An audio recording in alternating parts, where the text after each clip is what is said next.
Welcome back.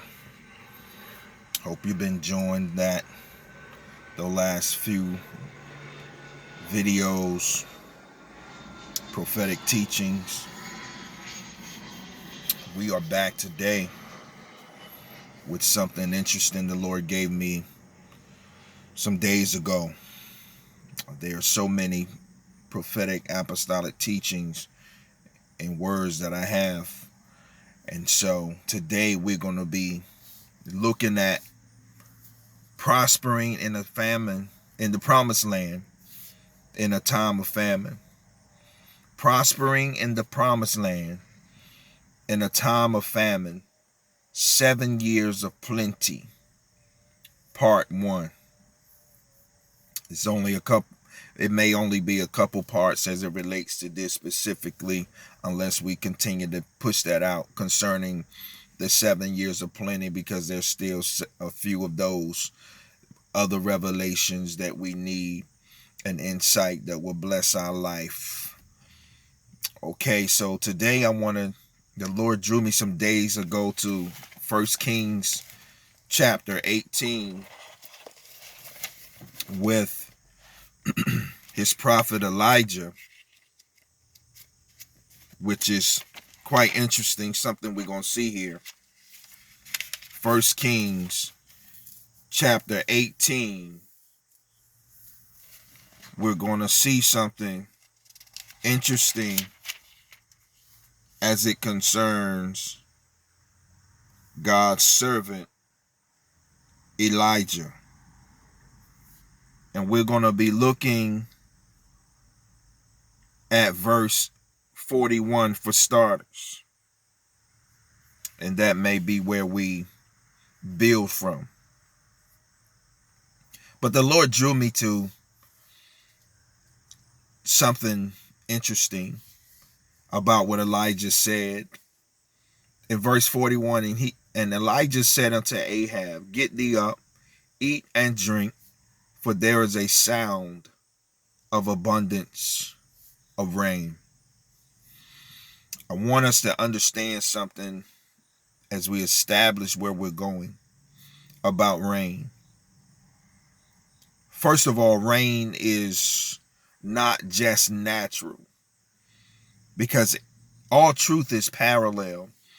And what I mean by that is that whatever you can find a natural meaning or revelation on earth about a thing, then there is a spiritual parallel or truth pertaining to that which is natural on the earth. So if rain can be natural, then there is spiritual rain or supernatural rain. If rain can be physical, then there is spiritual rain.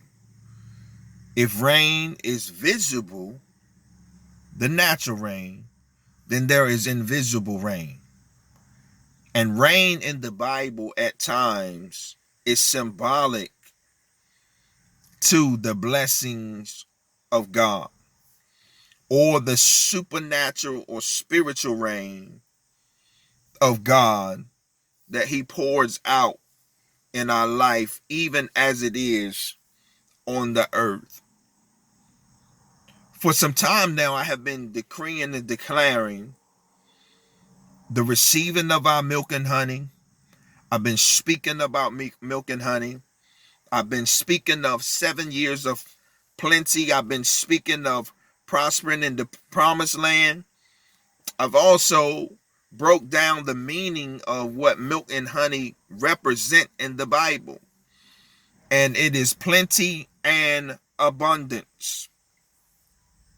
Now, in the Old Testament, we know that relates not only to Moses and Joshua, but that first came through our father Abraham, where God told him in Genesis chapter 12 that he was going to lead him.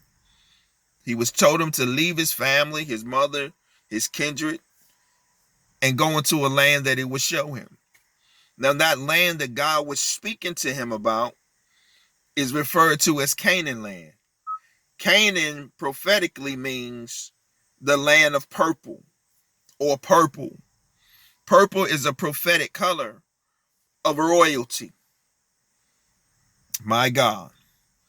So what God, and in Revelation, I said in one of the previous teachings, that in Revelation it says that we are kings and priests. And so what is happening is God is marching his people forward in this hour. I said at the beginning of 2019 that we crossed over into a promised land year. 2020, I want you to really prophetically see what God is doing. Now prophetically, God has me declaring and decreeing we receive our milk and honey in 2020, which is the beginning period in which he wants us to start to receive. But also, I told you that the church has just come out of a season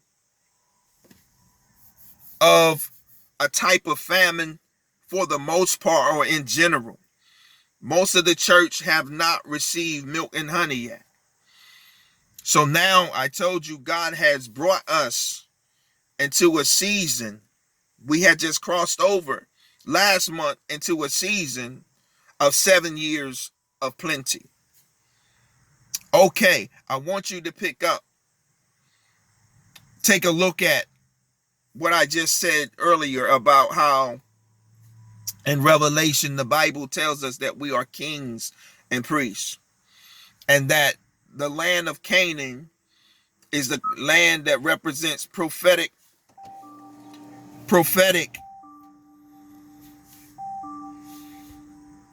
The land of Canaan represents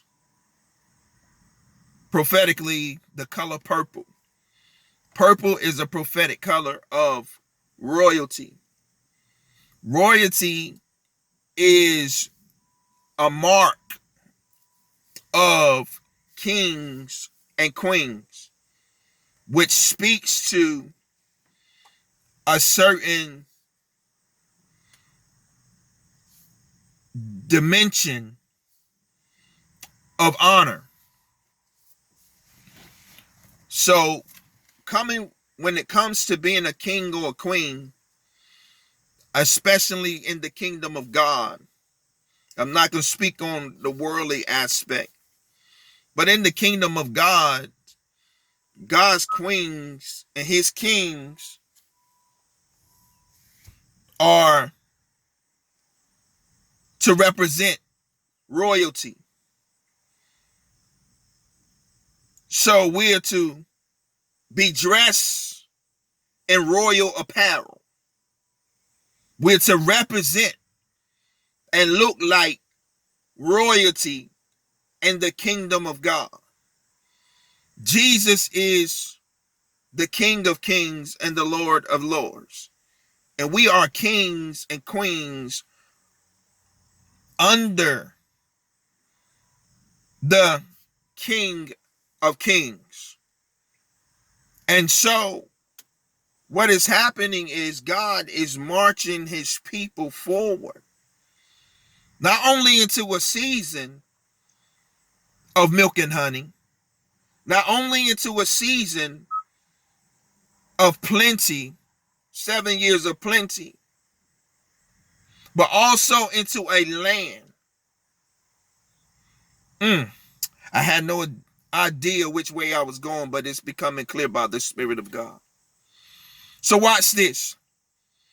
I told you that rain can represent that which is natural or supernatural, physical, spiritual, visible or invisible.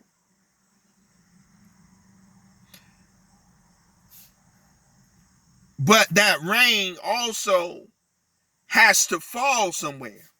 When rain falls, it falls on natural land, earthly land, or supernatural land, or heavenly land.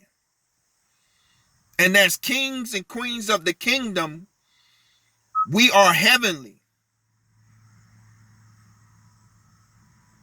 We represent that heavenly land that God reigns upon. See, this natural land is symbolic to us being a spiritual land, which is simply a place. A land could be a place. It could be geographical. It is geographical. Or it could just be simply, my God, I just was reminded that, did you know that the name Adam means ground or red? God formed us from the dust of the ground. This is how we got our earthly suit, so to speak, to be able to live on the earth, but yet we received a spiritual impartation. We receive a spiritual DNA. We receive an impartation of supernatural and spiritual blood from the Son of God that supernaturally connects us to the heavenly kingdom and realm and to the reign of God. And remember, I said that reign represents or is symbolic to the blessings of God. So when God's reign fall in our life, and we have some control to how much that rain fall on us, which we're going to see in part 2, or how to make it rain on us from our Father. What are the principles that will produce the rain, that will bring the outpouring, that will bring the overflow? But right now, I need to establish and help us have an understanding of what this rain really is, because when we have understanding, then we don't have such a struggle mentally with understanding something that might not be clearly understood. So I like to teach and make things clear so you don't have to wonder, to help you war against the doubt that will come to challenge your thinking and your theology and your perspective and your viewpoint. And so, Isaiah, I just want to use some scripture to verify what I'm saying. Isaiah 55.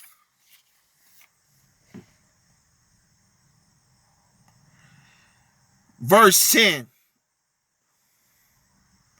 For as the rain cometh down and the snow from heaven, and returneth not thither, but watereth the earth, and maketh it bring forth and bud, that it may give seed to the sower, and bread to the eater.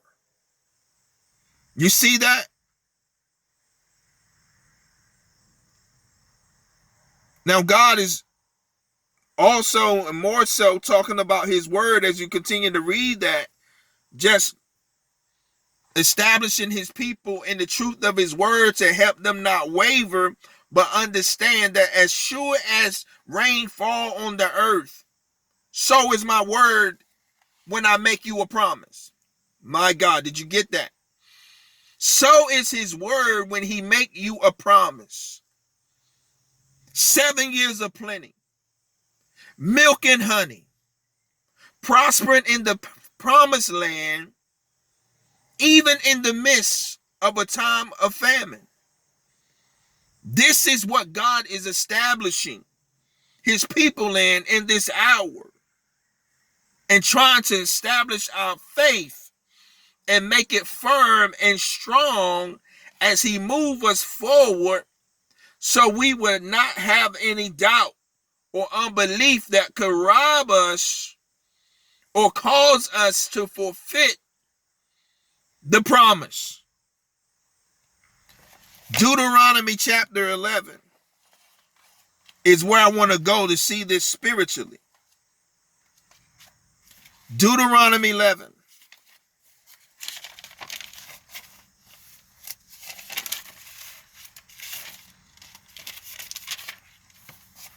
Deuteronomy 11,